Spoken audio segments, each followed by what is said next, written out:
Hello and welcome to this webinar. My name is Judy Lambourne and I'm a Business Advisor with Coventry University Enterprises. The purpose of the webinar is to introduce you to a powerful tool which will help you improve your business by clarifying your value proposition, by making sure that you match your product or service to their needs, thus increasing your chance of selling more and generating extra sales and profits.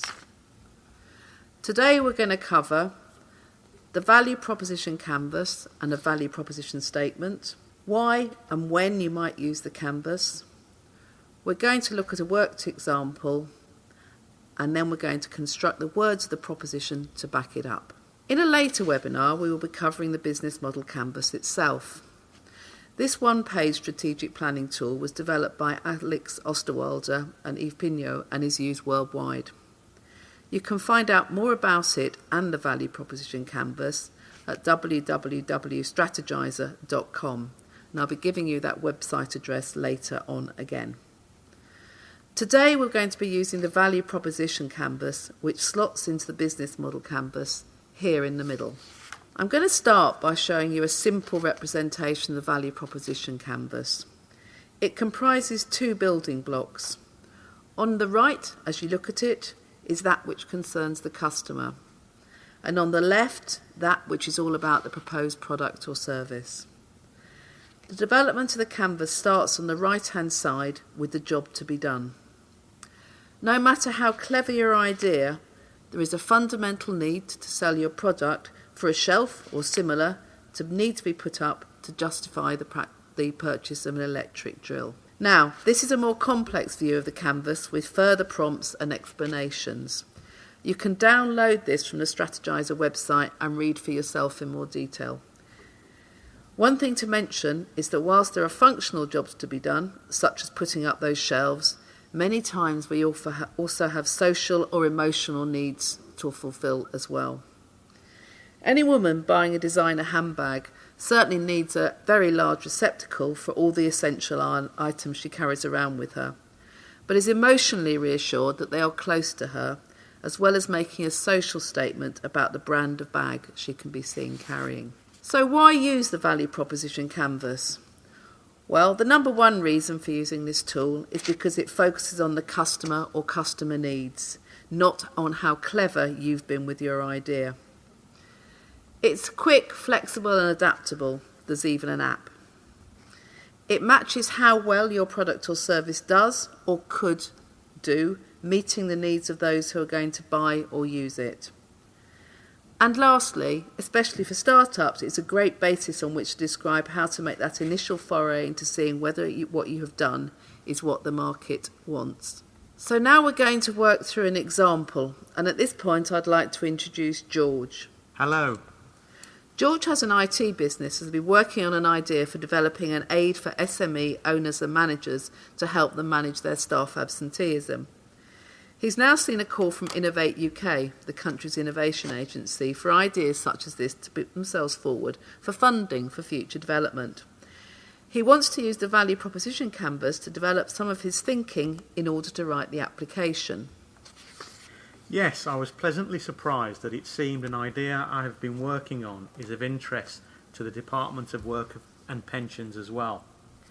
But I realised when I looked at the application that I needed to work through the business case as well. Okay, so George, what we're going to do is populate the right-hand side of the canvas first. So we need to get down the job to be done, the pains that this aspect of running a business causes owner-managers, and the gains, the things that would actually delight them and make life easier.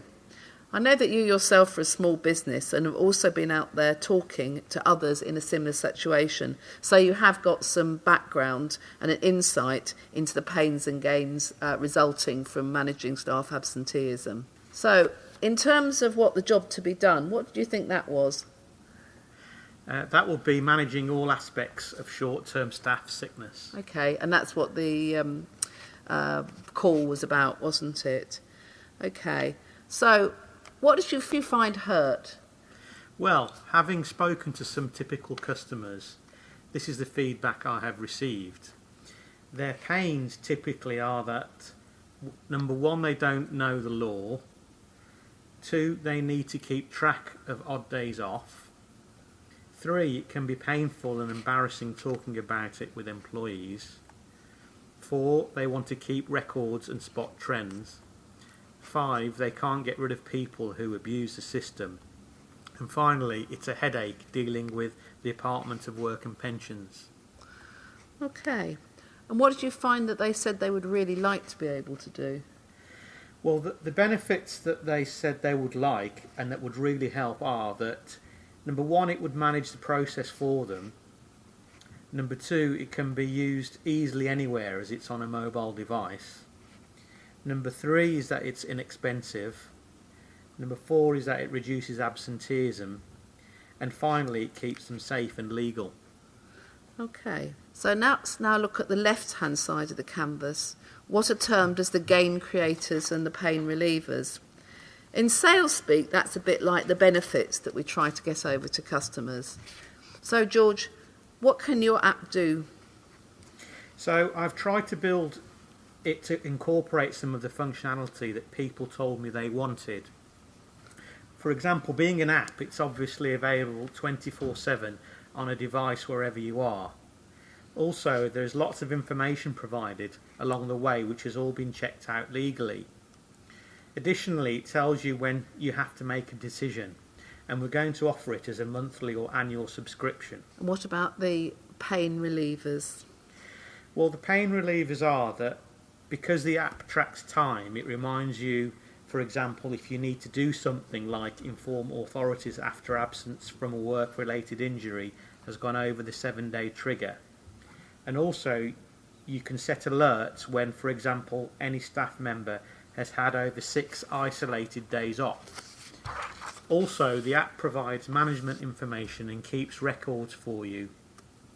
And it integrates with other systems that you might be using.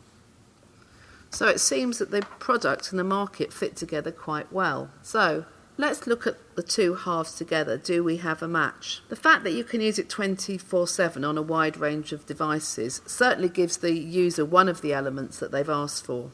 At each stage there's a decision-making tree giving options and information, so this helps with making the right choices. The information has been checked to make sure it's legal, so that helps keep the user on the straight and narrow. It's going to be by subscription, so that should make it affordable. That takes care of most of the gains. The system tracks the absentee and sends you prompts, so that means you can keep on track. It can generate reports, which means that you can see the big picture. The records are real-time and accurate, which means that you can start to build evidence to deal with people who are persistently absent. And it integrates into other systems, forming part of your overall management infrastructure. Okay, so it looks like the two marry together quite well. So what we now need to do is to craft the value proposition. And a value proposition is a positioning statement that explains what benefit you provide for who and how you do it uniquely well. So there's a template that we use. We start off by explaining who the product or service is for, the target customer. We then articulate their need, a statement of the opportunity for you.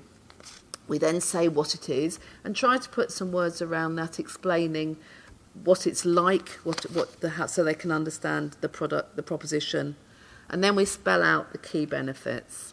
So, have you had a chance to think about the value proposition for your product, George? Yes.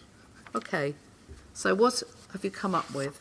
Well, in terms of who it's for, I'm targeting small business owners. With regard to the job that is being done, it's that they want to manage sickness amongst their staff. And when describing SickNote, we call it a mobile, cloud-based solution available on subscription. And what are the benefits? The benefits are that they can log, track, manage and action all elements of any sickness absence in a way that is legal and fair. Okay, so that marries well with the idea that we set off with, doesn't it? It does.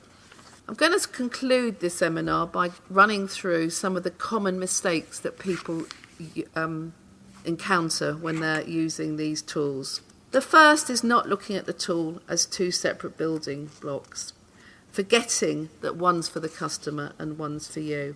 The second is trying to address the needs of too many different customer segments on one canvas. It's much better to prepare several and see how disparate needs can be satisfied, or maybe make a decision that they can't be.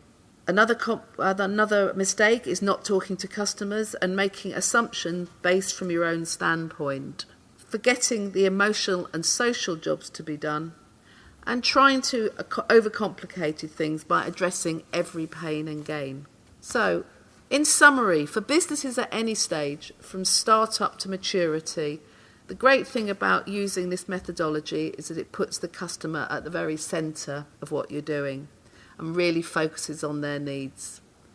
It allows you to refine and iterate your offering at whatever stage in its maturity, and very much helps you see the big picture, thus increasing sales and profits. Thank you for watching. Don't forget that lots more information can be downloaded at www.strategyzer.com. This webinar has been brought to you by Coventry University Enterprises. If you'd like to get in touch with us, contact us using the methods below.